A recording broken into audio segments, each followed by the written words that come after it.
అన్నం తినేటప్పుడు నేటి కాలంలో మనం చూస్తున్నటువంటి పరిస్థితి విపరీతంగా విభిన్నంగా ఉంది.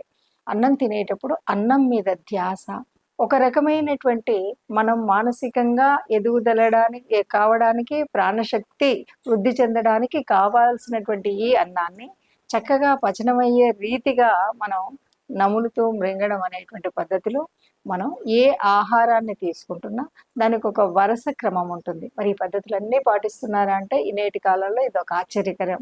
సగం మంది కూర్చోవడం మాట అటుంచి ఏ వైపు అన్నది ఇంకా అసలు వదిలేసి, అంటే తూర్పు వైపు కూర్చొని తింటున్నామా అనేటువంటి సంగతిని పూర్తిగా మర్చిపోయి ఉత్తరం దిశగా చూస్తున్నారా, ఇవేవి మనకు తెలియదు. దీంట్లో ముఖ్యంగా నించొని తినే పరిస్థితి ఉంది, మంచం మీద కూర్చొని తినే పరిస్థితి ఉంది, ఎక్కడ కూర్చుంటే అక్కడే పళ్ళెం పట్టుకొని తినేటువంటి పరిస్థితి ఉంది. ఇవేవి కూడా నిజానికి మనం ఈ రోజు వస్తున్నటువంటి అనేక రకాలైన జబ్బులకి, సమస్యలకి మూల కారణం మనం తినేటువంటి ఆహారంలో లేనటువంటి పద్ధతి.